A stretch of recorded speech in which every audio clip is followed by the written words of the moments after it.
ওটাকে আমাকে এই দুনিয়ার থেকে অর্জন করে যেতে হবে। আর অর্জন তাহারাই করতে পারবে যাদেরকে আল্লাহ রাব্বুল আলামিন কবুল করবেন। যাদেরকে আল্লাহ রাব্বুল আলামিন তার গোলামির জন্য পছন্দ করবেন তারাই তো জান্নাতের অধিকারী হতে পারবে। যাদেরকে কবুল করবে না তারা নামাজের কাছে আসতে পারবে না। যাদেরকে কবুল করবে না তারা পর্দা মেনে চলতে পারবে না। যাদেরকে কবুল করবে না সম্পদের মালিক হয়েও যাকাত দিবে না। যাদেরকে আল্লাহ রাব্বুল আলামিন কবুল করবেন না সম্পদ দেওয়া সত্ত্বেও, সম্পদের মালিক হওয়া সত্ত্বেও কোরবানি আদায় করতে পারবে না। কেন?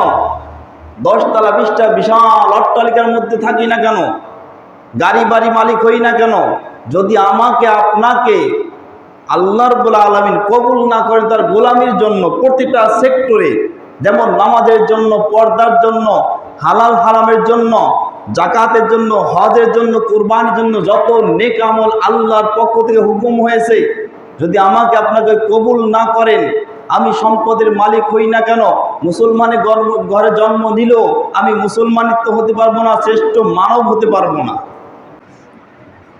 যখন বাদশা নমরুদ যখন সব ব্যবস্থা করল, যুবকদের সকল শক্তিশালী লোকদেরকে নিয়ে চরক গাছ ঘোরানোর জন্য যখন চেষ্টা করল, এত শক্তিশালী লোক থাকা সত্ত্বেও চরক গাছ এক বিন্দু নড়াইতে পারলো না। চেষ্টা চালাই যাচ্ছে আর চিন্তিত হয়ে পড়লো ব্যাপার কি, যেটা অনায়াসে কয়েকজন ঘুরাইতে পারে, এখন এত লোক মিলেও এটাকে ঘুরাইতে পারতেছি না, ব্যাপারটা কি, সমস্যা হইল নি? কিন্তু মানুষের চিরশত্রু ইবলিস তো এটা তার স্বচক্ষে দেখতে পারতেছে, কেন বাদশা নমরুদ এখানে ব্যর্থ হইতেছে, কেন চরক ঘুরাইতে পারতেছে না। কারণ ইবলিস দেখতেছে ওখানে আল্লাহর ফেরেশতা ওখানে চরকটাকে ধরে রেখেছে। আর যখন আল্লাহর ফেরেশতারা চরক ঘুরাইতে দিবে না, দুনিয়া শুধু মানুষ নয় সকল মাখলুক মিলে যদি চেষ্টাও করে তাহলে ওই চরক ঘোরানো সম্ভব না। এবার যখন এই অবস্থা দেখলো, ইবলিস তো চিন্তা করে না, বাদশা নমরুদকে তো জিতাইতে হবে, তাকে ব্যর্থ হলে তো আমি ব্যর্থ। বাদশা নমরুদ ব্যর্থ মানে ইবলিস ব্যর্থ, আর বাদশা নমরুদ জিতা মানে জয়, মানে ইবলিসের জয়।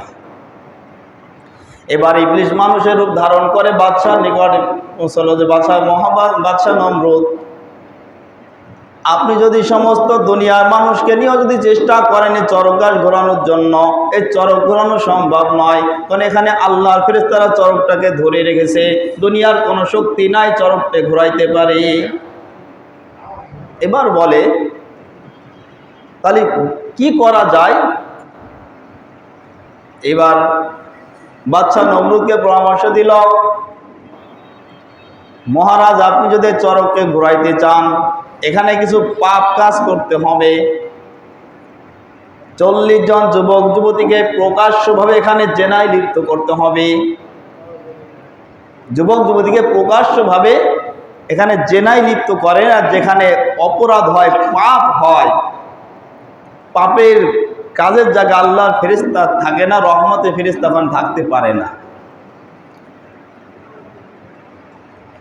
বলা হয়েছে যে অনেকেই জানেন যে ঘরে যদি কোনো মানুষের ছবি, শুধু মানুষ নয় কোনো প্রাণী, কুকুর, বিড়াল, ছাগল, এগুলা মূর্তি বা এগুলো ছবি ঘরে টানানো থাকে, লটকানো থাকে, ওই ঘরের মধ্যে আল্লাহর রহমতের ফেরেশতা প্রবেশ করে না। যদি একটা ছবি থাকে ওইভাবে, বেশ শরীরে পোশাক আছে, মুখটা খোলা, পর্দা সতর মেনেই কি একটা ছবি তোলা আছে, বেপর্দা না, পর্দার সাথে ছবি তোলা আছে, মনে করেন পুরুষ হোক আর নারী হোক, তার সতর ঢেকে ছবি তোলা আছে। এখন যদি ওই ছবিটা তার লটকায় রাখা হয়, ঝোলায় রাখা হয়, তার স্মৃতি হিসেবে অনেক লোক মারা যাওয়ার পরে বাবা হোক সন্তান হোক স্মৃতি হিসেবে রেখে দেয়, ঘরের মধ্যে রেখে দেয় স্মৃতি হিসেবে। কিন্তু এই যে ঘরে লটকায় রাখলাম, আমার পিতা হোক, দাদা হোক, দাদি হোক, সন্তান হোক, নাতি নাতনি যাই হোক না কেন, এই ঘরে রাখার কারণে ঘরের মধ্যে আল্লাহর রহমতে ফেরেশতা প্রবেশ করে না। আর যেখানে বসবেন আল্লাহর রহমতে ফেরেশতা পৌঁছাতে পারে না, ওখানে পৌঁছা একমাত্র ইবলিসের বাহিনী। যেখানে আল্লাহর রহমতের ফেরেশতা নাই, ওখানে আল্লাহর গজবের বাহিনী আছে। যেখানে অন্ধকার সেখানে আলো নাই, আর যেখানে আলো পৌঁছায় ওখানে অন্ধকার থাকে না। তাহলে যেখানে পাপের জায়গায়, পাপের মধ্যে আল্লাহর রহমতে ফেরেশতা থাকতে পারে না। এবার ইবলিস যখন বাদশা নমরুদকে পরামর্শ দিল 40 জন যুবক যুবতীকে প্রকাশ্যভাবে মানুষের সম্মুখে জেনায় লিপ্ত হতে বলেন, যখন এই হুকুম করবেন জেনায় লিপ্ত হবে, তখন আল্লাহর ফেরেশতারা এখান থেকে বিতাড়িত হয়ে যাবে, দূরে সরে যাবে। আর যখন ফেরেশতারা চলে যাবে, চরক ছেড়ে দিবে, তখন মানুষ অনায়াসে চরকটা ঘোরাইতে পারবে। এবার বাচ্চাকে এটা কোনো ব্যাপার? এটা সাধারণ ব্যাপার, এটা সাধারণ ব্যাপার। বলার সঙ্গে সঙ্গে 40 জনকে, যদি 100 জন বলে 100 জন সাথে লিপ্ত হয়ে যাবে। কারণ বাহিরের খবর অনেকে জানে যে নারী পুরুষের মেলামেশায় বিয়ার প্রয়োজন নাই, উভয় সম্মতি থাকলেই সমস্যা নাই। উভয় সম্মতি থাকলেই সমস্যা নাই। যদি উভয় সম্মতি নিয়ে যদি শারীরিক চাহিদা পূরণ করে, মনে ইচ্ছা পূরণ করে, এটা অপরাধ না, এটা পাপ না। একমাত্র মুসলমান ইসলাম ধর্মে এটা পাপ, অন্যান্য ধর্ম এটা কি স্বাভাবিক ব্যাপার, এনজয়। যাক, বাদশা নমরুদ হুকুম করার সঙ্গে সঙ্গে 40 জন যুবক যুবতী ওখানে প্রকাশ্যে জিনায় লিপ্ত হয়ে গেল। আর আল্লাহর ফেরেশতারা ওখান থেকে লজ্জায় ওখান থেকে বিতাড়িত হয়ে গেল। তারপর যখন বাদশা নমরুদের সৈন্যরা যখন চরক ঘোরাইতে শুরু করল, স্বাভাবিকভাবে চরক ঘুরে গেল। এই চরক যখন ঘুরে গেল, জোরে ঘোরায় যখন ছেড়ে দিল, যে ছিটকে গিয়ে আগুনের মধ্যে গিয়ে পড়ল। যখন আগুনের মধ্যে গিয়ে পড়বে, ওই মুহূর্তে ইব্রাহিম আলাইহিস সালাম তো আল্লাহর কাছে বলে, আল্লাহুম্মা ইন্নাকা ফিস সামা, হে আল্লাহ, আসমানে আপনি একা, ওয়াহিদ ওয়ানা ফিল আরদ, আল্লাহ জমিনে আমি একা, ওয়ানা আবুদ, আমি একমাত্র আপনার ইবাদত করি। তাহলে আসমানে আপনি একা, জমিনে আমি একা, ইবাদত আমি করি একমাত্র আমি আপনার একা। তাই আসমানে আমার দুনিয়াতে কেউ নাই, একমাত্র ভরসা কি আল্লাহর উপর করছি।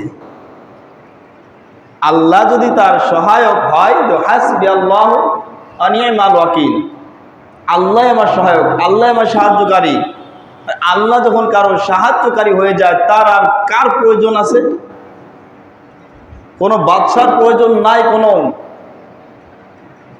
দুনিয়ার ক্ষমতাশীলের প্রয়োজন নাই, যদি আল্লাহর মধ্যে আমার সাহায্যকারী হয়ে থাকে।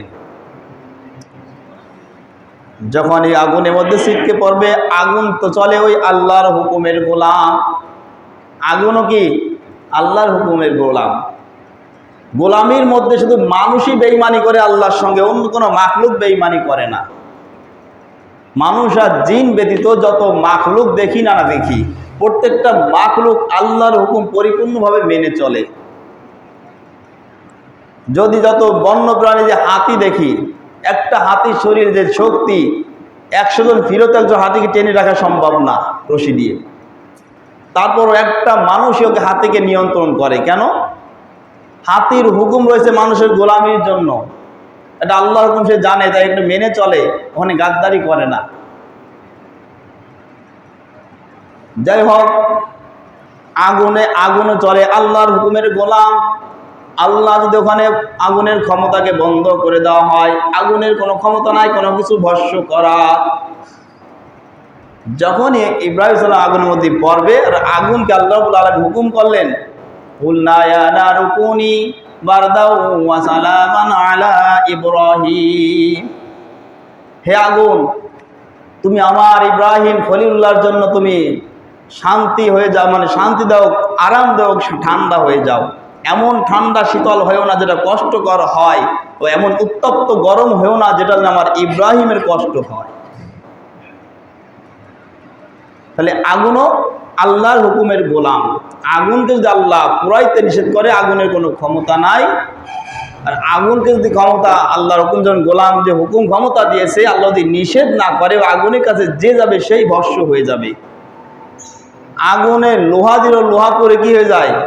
গলে গলে ভস্ম হয়ে যায়, লোহার অস্তিত্ব শেষ হয়ে যায়। তাহলে যে আল্লাহ রাব্বুল আলামিন আগুনকে হুকুম করলেন আরামদায়ক ঠান্ডা হওয়ার জন্য, শুধু ঠান্ডা নয়, আরামদায়ক ঠান্ডা হয়ে যাও। আর ইব্রাহিম খলিলুল্লাহর জন্য আগুন আরামদায়ক ঠান্ডা হয়ে গেল। শুধু ইব্রাহিম আলাইহিস সালামের জন্য, কারণ ওই আগুনের উপর থেকে কয়েকশো মাইল উপর থেকে যদি একটা উড়ন্ত পাখি উপর দিয়ে উড়ে যায়, ওটা সঙ্গে সঙ্গে ভস্ম হয়ে আগুনের মধ্যে পড়ে ছারখার হয়ে গেছে। শত শত কি উপর থেকে যখন একটা পাখি আকাশ দিয়ে উড়ে যায়, তো ওই আগুনের এত তাপ যে ওই শত শত মাইল উপর থেকেও পাখি পুড়ে কি ভস্ম হয়ে গেছে। অত সেই আগুনের মধ্যে আল্লাহর বন্ধু ইব্রাহিম খলিলুল্লাহ সেই আগুনের মধ্যে বসে রয়েছে। যখন আগুনের মধ্যে ফেলানো হলো, বাদশা নমরুদ চিন্তা করলো, আমার ক্ষমতা বুঝে এই অটল হয়ে গেল, আর ভয় নাই, ক্ষমতা থেকে বিচ্যুত হওয়ার ভয় নাই, ক্ষমতা থেকে আমাকে বিতাড়িত করার ক্ষমতা আর কেউ নাই। চিন্তা করছে, যাক আমার বিপদ থেকে আমি মুক্ত। এবার বিপদ থেকে তো মুক্ত করলাম, একটু দেখতে হয় না? কারণ দেওয়াল তো যে দেওয়াল দেওয়াল করা হয়েছে, সে দেওয়াল তো 100 ফুট উঁচু, তার থেকে উঁচু 3 তলা 4 তলা যে পাশের অন্য ভবনে অন্য ইমারতের উপর উঠে তার ইব্রাহিম সালাম যে আগুনে পুড়ে ওখানে কি অবস্থা দেখার জন্য সে উপরে উঠছে। শুধু বাদশা নমরুদ নয়, সঙ্গে তার আরও লোক ছিল, সাথে তার নিজের মেয়েও ছিল। যে দেখি ইব্রাহিমকে আগুনে পুড়ে কি অবস্থা হয়েছে, দূর থেকে উপর থেকে দেখার জন্য উপরে উঠছে। এবার যখন দেখলো যে বাদশা নমরুদ যেই আগুন তৈরি করা হয়েছিল, যেই শুকনো লাকড়ি দিয়ে ওখানে আগুন জ্বালানোর ব্যবস্থা করা হয়েছিল, ওই শুকনা লাকড়িগুলা পাতা ছেড়ে ফুল ফুটতে শুরু করেছে। শুকনা গাছ, মরা গাছ যেখানে লাকড়ি হিসেবে ভুর করা হয়েছে, জমা করা হয়েছে, ওই লাকড়ি থেকে, শুকনা গাছ থেকে আল্লাহ রাব্বুল আলামিন পাতা সৃষ্টি করলেন, ফুল ফল সৃষ্টি করলেন। আর যে ইব্রাহিম সালামকে আগুনের মধ্যে ফেলানো হয়েছে, ওখানে একটা সুন্দর এক চেয়ারের মধ্যে আল্লাহর নবী, আল্লাহর বন্ধু ইব্রাহিম খলিলুল্লাহ চেয়ারের মধ্যে আরামের সঙ্গে আগুনের মধ্যে বসে রয়েছে। এটা থেকে বাদশা নমরুদ চিন্তা করলো, ব্যাপার কি, আগুনের কাজ তো ভস্ম করা, তাহলে আগুনের মধ্যে এইভাবে কিভাবে আরামের সঙ্গে বসে রয়েছে। মানে তার সঙ্গভঙ্গ বন্ধু বান্ধব তো থাকে। তার বন্ধু বলে যে, বাদশা নমরুদ, চিন্তার কোনো কারণ নাই, আগুনে না পোড়ানোর কারণ হচ্ছে আমরা আগুনের পূজা করি না, এজন্য আগুন আমাদের সঙ্গে বেঈমানি করছে। আগুন কি বেঈমানি করছে না আগুন আল্লাহর হুকুম পালন করছে? আগুন তো আল্লাহর হুকুম পালন করছে, আগুন তো বেঈমানি বোঝে না। বেঈমান তো মানুষই বোঝে বেঈমানি করা। যে আল্লাহ আমাকে বানাইছে, যে আল্লাহ আমাকে হায়াত দিয়েছে, মৌত দেয়, যে আল্লাহ আমাকে খাওয়ায় পড়ায়, সুস্থ রাখে, ভালো রাখে, আবার অসুস্থ করে, নিয়ামত হিসেবে অসুস্থ দান করেন, আমরা সেই আল্লাহর সঙ্গে আমরা বেঈমানি করি। বেঈমান তো শুধু মানুষই বোঝে। তার বন্ধু বলে, বাদশা নমরুদ, আমরা আগুনের পূজা না করার কারণে আগুন আমাদের সঙ্গে বেঈমানি করেছে, ইব্রাহিমকে পোড়াই নাই। এবার এই কথা বলার সঙ্গে সঙ্গে আগুনের একটা ফুলকি আল্লাহর হুকুমে ওখান থেকে এসে তার এই হামানের ইসের মধ্যে, চোখের মধ্যে একটা ফুলকি পড়ছে,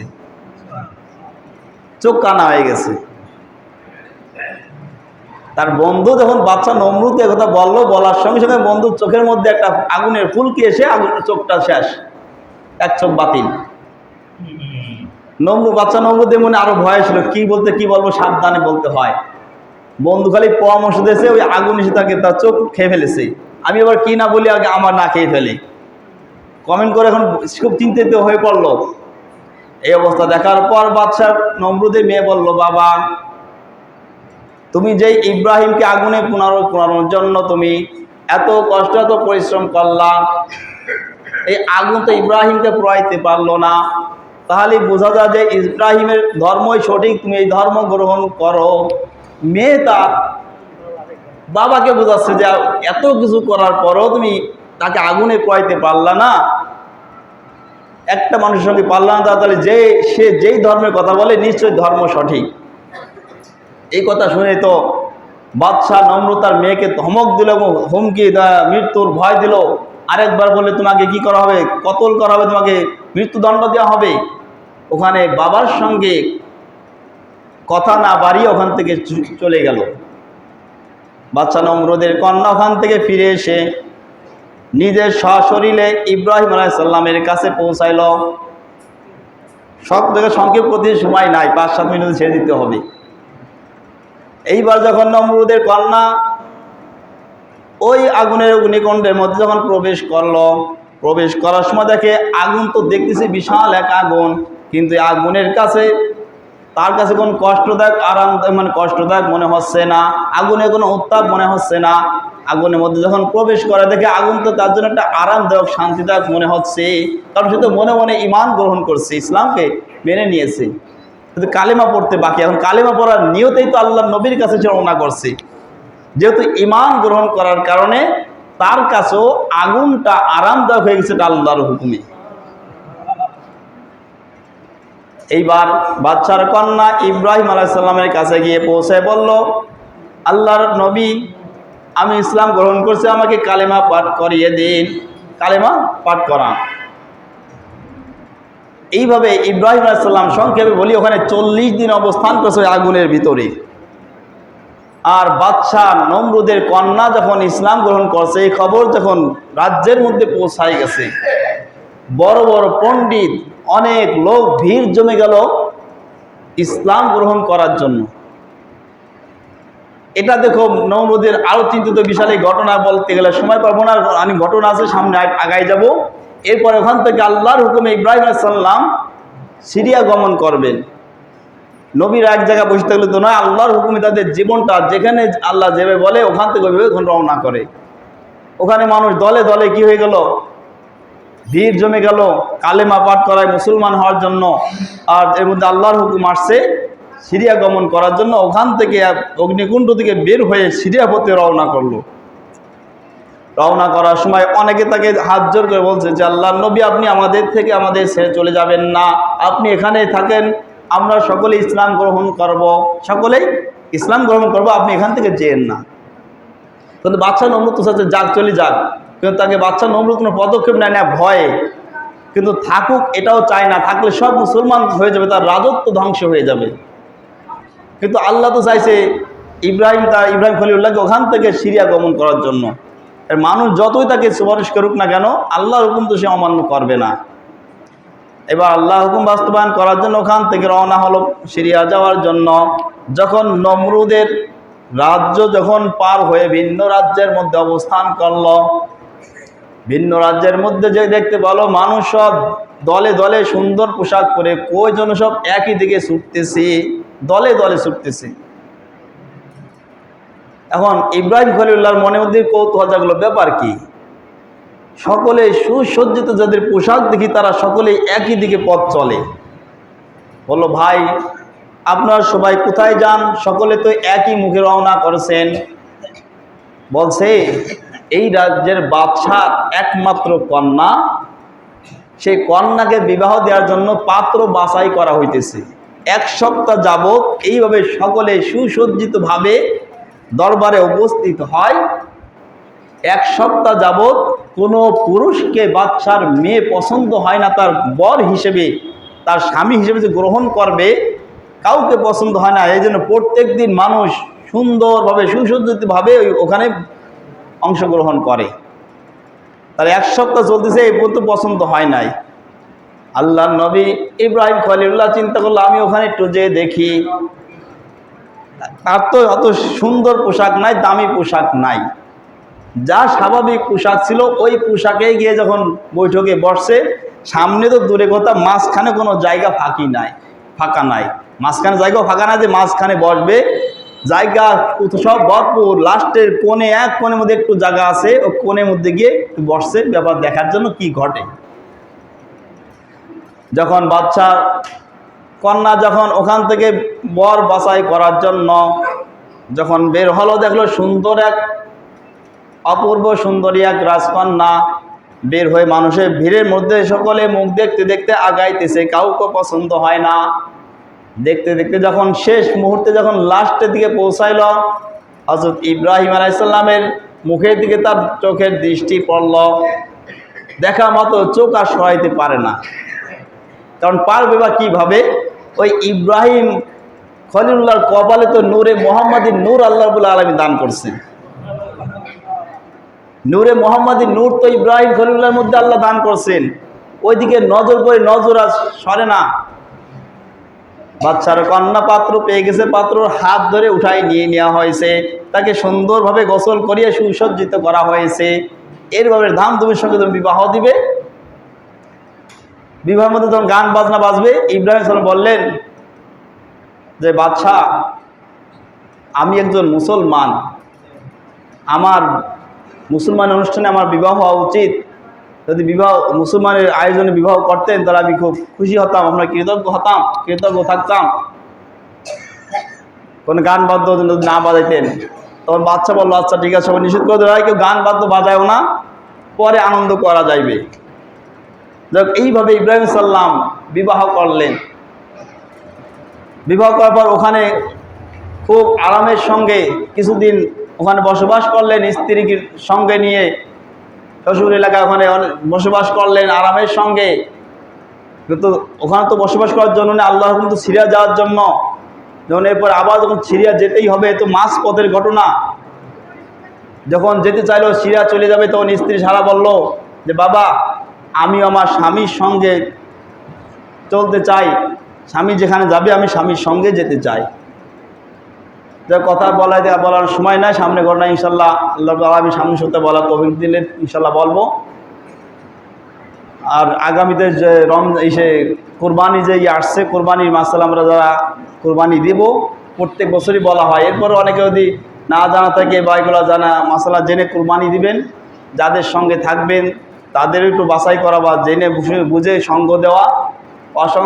অসৎ লঙ্গের সঙ্গে যদি কোরবানি করেন, নিজের টাকা যত হালাল হোক না কেন, যার সঙ্গে কোরবানি দিব ভাগ থাকবো, যদি একজনের মধ্যে যদি একটা পয়সাও যদি ভেজাল থাকে, তাহলে তার কোরবানি তো হবে না, শুধু গোশত খাওয়া হবে, নিজেরটাও বাদ হয়ে যাবে।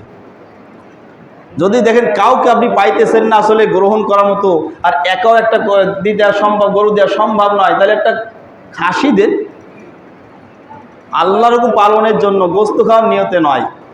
যদি আল্লাহর হুকুম পালনের জন্য দেবো, তাহলে আমার গরু দিয়ে থাকতে এমন কোনো শর্ত নাই, কোরবানি করার শর্ত। যদি আল্লাহ সম্পদ দিয়েছেন, আর যদি কোরবানি না করে আল্লাহর হুকুম অমান্য করা হবে, গুনাহগার হতে হবে। আর কেউ যদি 3 দিনের মধ্যে সমর্থমান ব্যক্তিরা কোরবানি না করে, গুনাহগার তো হবে। আর গুনাহ থেকে বাঁচার জন্য পথ হচ্ছে, একটা কোরবানি দিলে যে পরিমাণ টাকা দিতে, একটা বকরি কিনে ওটা গরিবদের মাঝে দান করে দিতে হবে। যখন 3 দিনের পরে কোরবানি করবে না, 3 দিনের ভিতরে সামর্থ্যবান ব্যক্তিরা, তারা পরবর্তীতে গুনাহ থেকে যদি বাঁচতে চায়, বকরি দিক আর গরু দিক, ওই কোরবানি গোশত সে নিজে খাইতে পারবে না, পাবে না, হারাম হয়ে যাবে। আর 3 দিনের মধ্যে কোরবানি দিলে যেমন ইচ্ছা সেভাবে বন্টন করে খাইতে পারবে, ভোগ করতে পারবে।